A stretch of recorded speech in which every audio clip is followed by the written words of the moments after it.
Seemingly minor conflicts in daily life sometimes harbor terrible consequences that no one could foresee. When hatred is nurtured in silence, it can explode into bloody tragedies. Today, we'll explore a shocking murder case in Singapore, where a gentle Vietnamese woman became the victim of blind hatred. On the morning of December 10th, 2024, at the Nippon Paint Store located at Block 210 Hougang Street 21, Ms. Dao Thi Hong, a woman who had left her homeland to make a living in Singapore for several years, began her work shift with her usual mindset. Working alongside her was a 26-year-old manager, Hong's close colleague, who was also preparing for another day of work. The morning atmosphere was calm and familiar as always. However, at exactly 11 a.m., the peace was suddenly shattered by terrifying screams echoing from inside the store. Those horrific sounds immediately startled customers who were shopping, nearby merchants, and passers-by. The young manager suddenly witnessed a nightmarish scene unfolding before his eyes at his familiar workplace. Du Zai-Xing, a former employee who had once worked at the store, was in a fit of rage attacking Hong with a sharp knife, stabbing repeatedly in a brutal manner.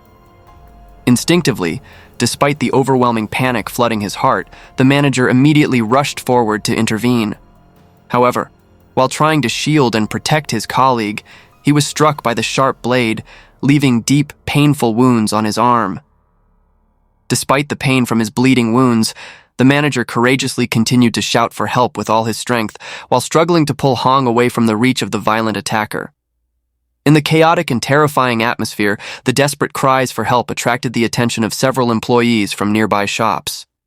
They hurriedly ran to the scene and immediately contacted Singapore Police Emergency Services. At exactly 11:05 a.m., Singapore Police received the emergency call. Just moments later, the sirens of ambulances and police vehicles pierced through the tense, panicked atmosphere. Emergency medical teams quickly arrived at the scene, beginning a fierce race against time to treat the victims. After administering necessary first aid and bandaging the wounds, they carefully placed both victims on stretchers for transport to the hospital. Simultaneously, police forces quickly deployed to seal off the crime scene, while requiring curious onlookers gathered around to move away to ensure safety.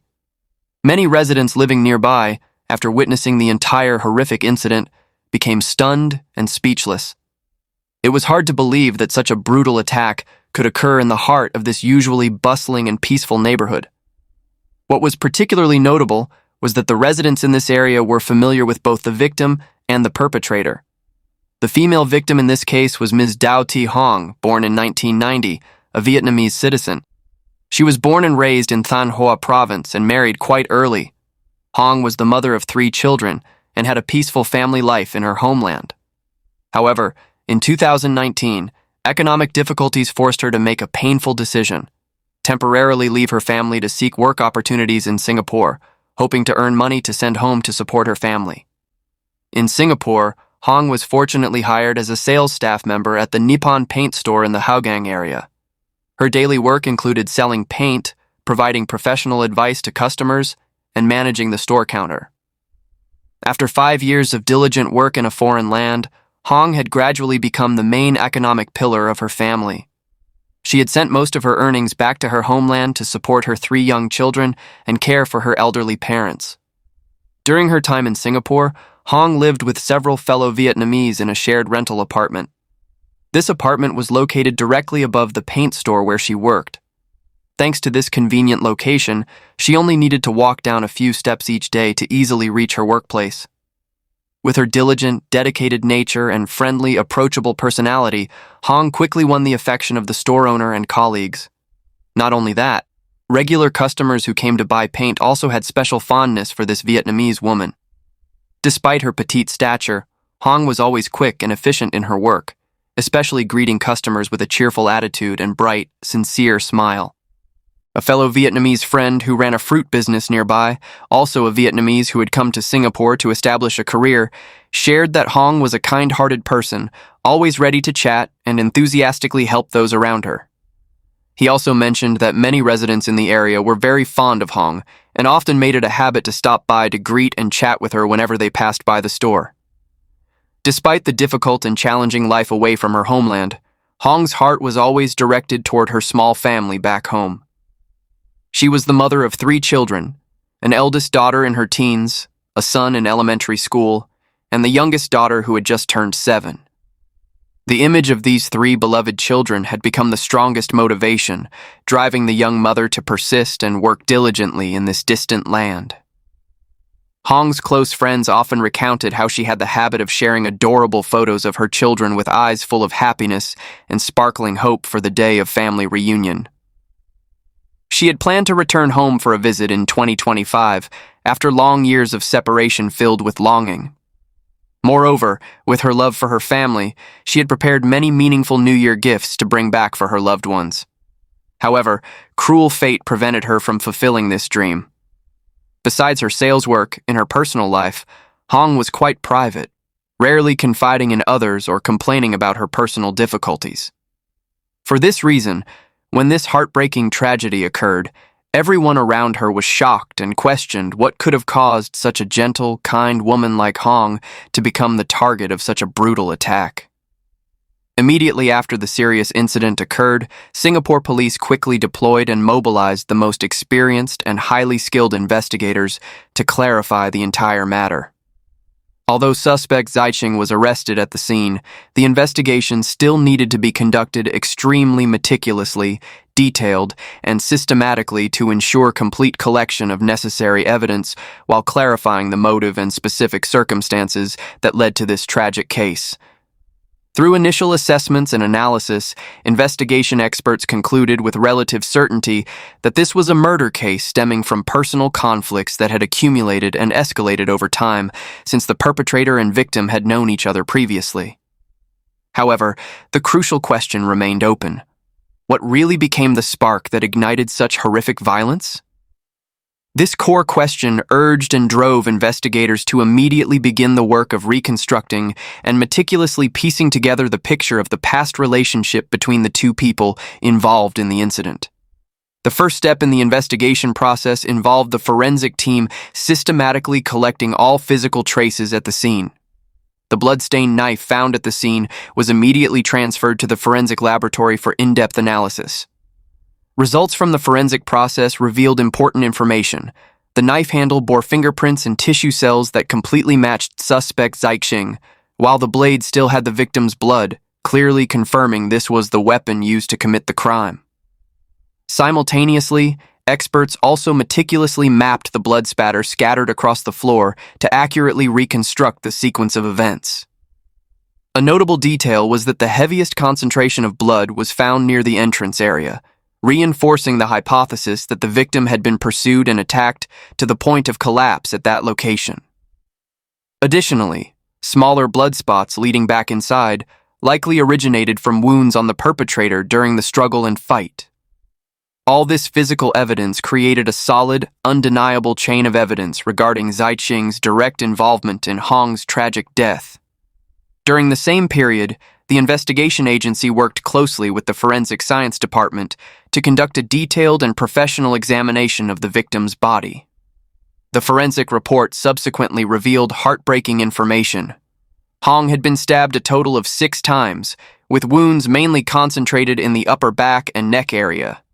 Among these, several deep stab wounds caused severe damage to the lungs and major arteries, leading to acute blood loss.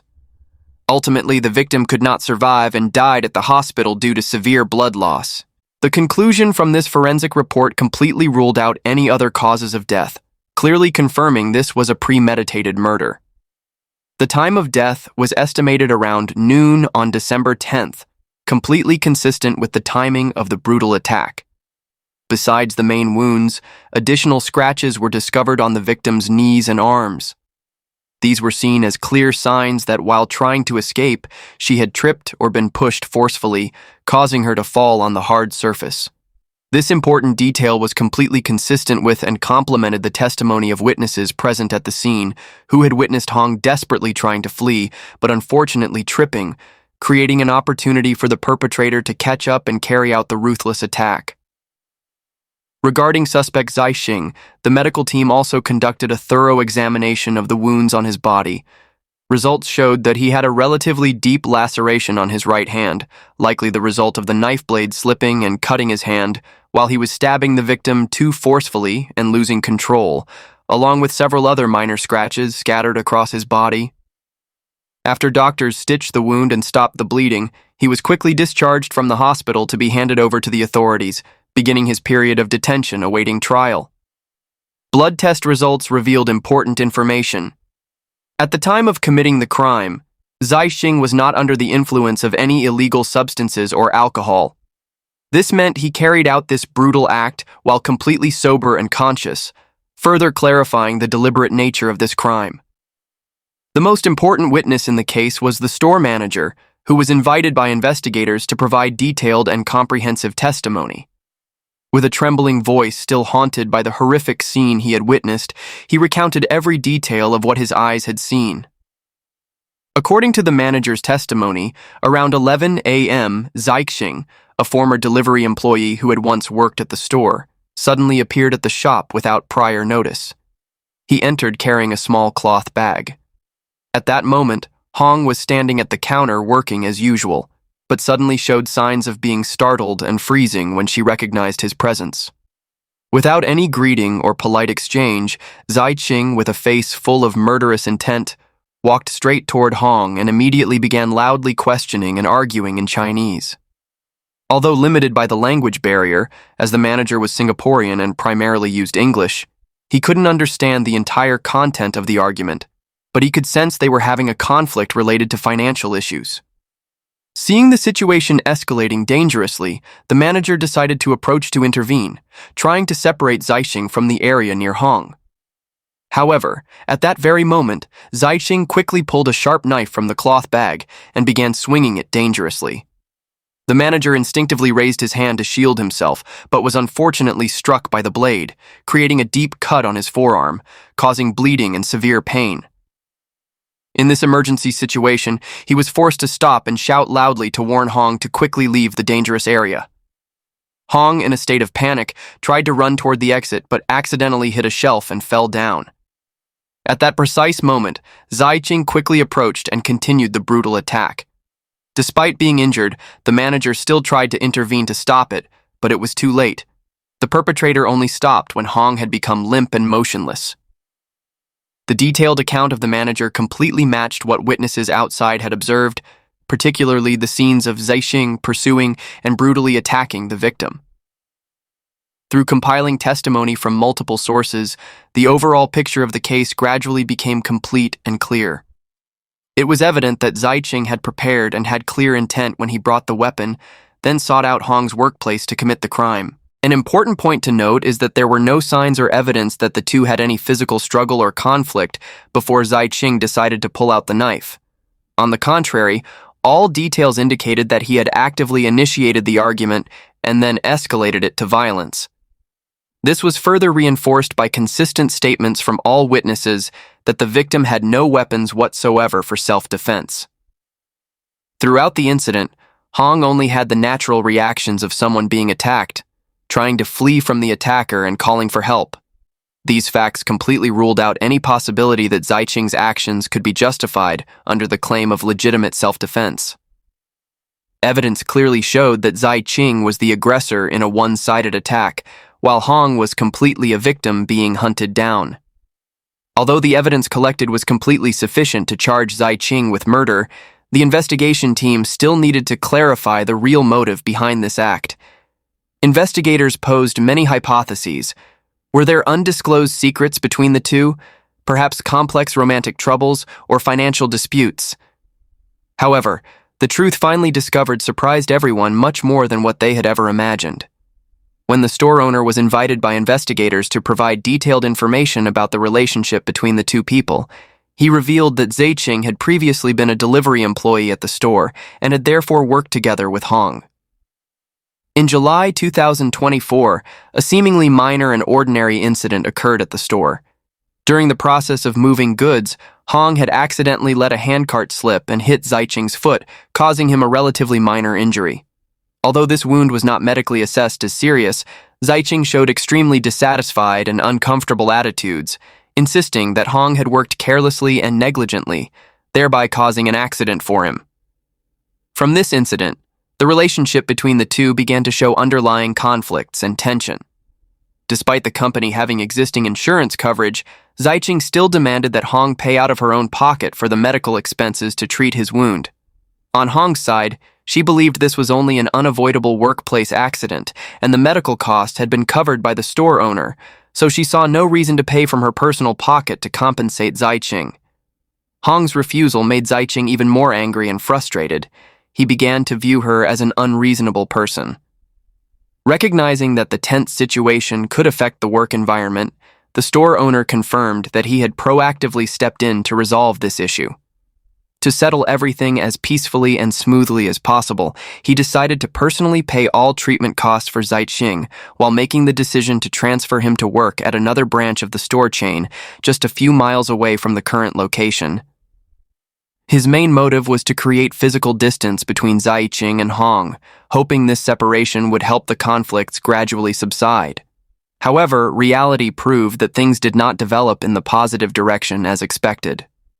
Even when transferred to the new work environment, Zicheng continued to show clearly uncooperative and dissatisfied attitudes.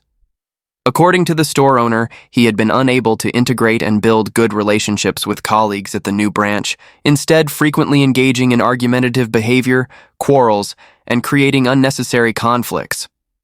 After just a few months of working in such a tense atmosphere, the company was forced to make the decision to terminate Zicheng's employment contract. Moreover, to ensure thorough problem resolution and avoid possible future troubles, the company even proactively purchased a plane ticket for him to return to his homeland, hoping this would completely end all conflicts and troubles. When Zicheng left the store, the atmosphere around was filled with heaviness and tension. Based on the information and data collected, the investigation team was able to envision more clearly and in detail the motive driving Zicheng's criminal behavior. He had nurtured a deep hatred toward Hong since the incident with the handcart.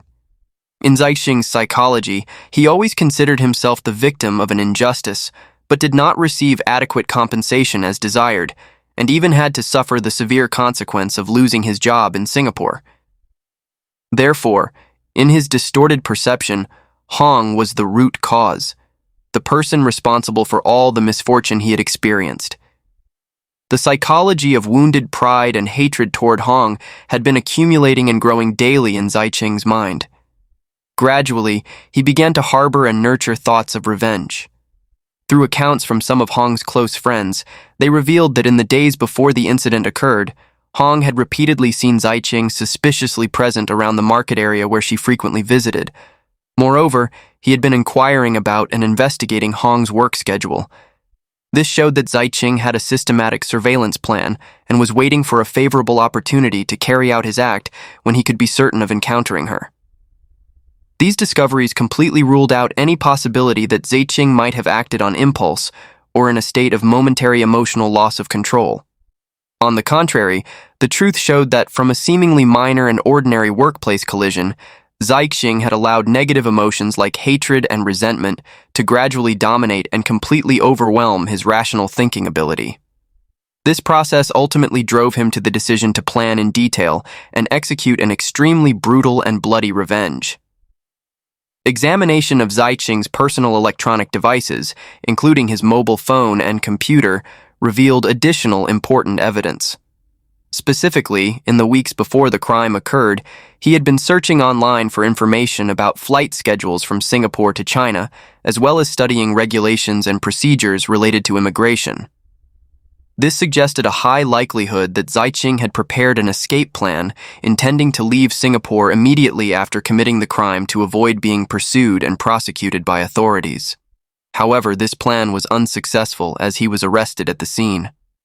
During the investigation process, police also conducted a special measure of escorting the suspect back to the actual crime scene to perform investigative experiments. In the first week after the crime occurred, Zicheng was brought to the paint store under strict and comprehensive supervision by law enforcement. The purpose was to accurately recreate the actions he had performed. What was notable and haunting was that Zicheng displayed a chillingly cold attitude when reenacting every detail, from how he drew the knife to pursuing the victim. showing the composure and cold-bloodedness of a true criminal. At this point, all key evidence had been collected comprehensively and systematically, forming a solid and irrefutable chain of evidence. From consistent witness testimonies, biological traces like fingerprints and DNA found on the weapon, images from security camera systems, to the detailed clarification of the revenge motive, everything pointed to a single conclusion. The case file had been comprehensively completed and handed over to the prosecutor's office for further proceedings. Just 2 days after the crime occurred, specifically on December 12, 2024, police had sufficient solid legal grounds to officially charge Zicheng with murder. He was escorted to Singapore's district court to hear the formal charges read. Thus, the opening phase of the entire complex investigation journey officially closed with a completely clear and indisputable conclusion. Zicheng was the direct perpetrator who took the life of Ms. Dao Thi Hong, and this serious crime originated from personal hatred that had been harbored and developed silently for many months prior. When all information about the case was widely publicized, many people in the community expressed curiosity and concern about what kind of person Zicheng really was. The most frequently asked question was whether he had a criminal history in the past, and what could have caused a seemingly ordinary person to commit such a horrific crime. Zicheng, 42 years old, was a Chinese citizen. Before being caught in this legal whirlpool, he was simply an ordinary migrant worker who had come to Singapore seeking job opportunities and improving his life. Notably, in his personal record, Zicheng had no significant or notable criminal history. According to immigration documents, he had come to Singapore from early 2024 as a worker under a general work visa and was hired to work as a delivery employee for the paint store chain. His main job duties included transporting paint cans and tools from the warehouse to the stores, as well as making direct deliveries to customers. Although Zicheng was nearly 8 years older than Hong, within the company's organizational structure, he was in a subordinate position compared to her. Regarding personality, Zicheng had received many negative evaluations from those around him from the time he began working in Singapore. Colleagues working at both branches of the paint store shared the common assessment that Zicheng was someone with a hot temper, difficult personality, and very hard to get along with others. He frequently showed uncooperative attitudes, often had arguments, and expressed dissatisfaction without cause. This situation became significantly worse after the dispute with Hong about compensation, from which Zicheng almost nurtured hatred and hostile attitudes toward anyone who didn't support or side with him. Regarding information about Zicheng's family and personal life, very few details have been disclosed or made public.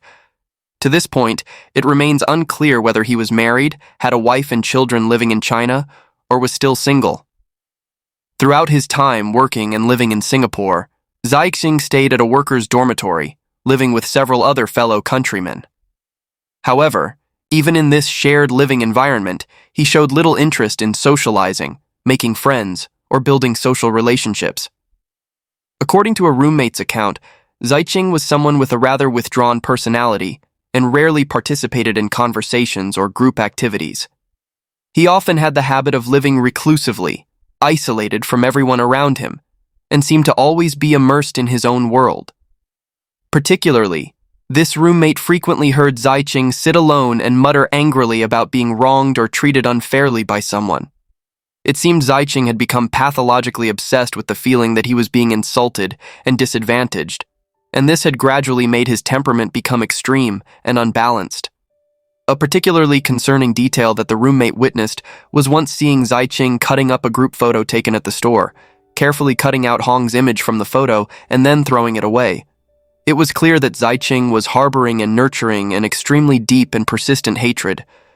Unfortunately, none of those around him recognized the severity of the situation and reported it to employers or authorities before everything became too late and irreversible.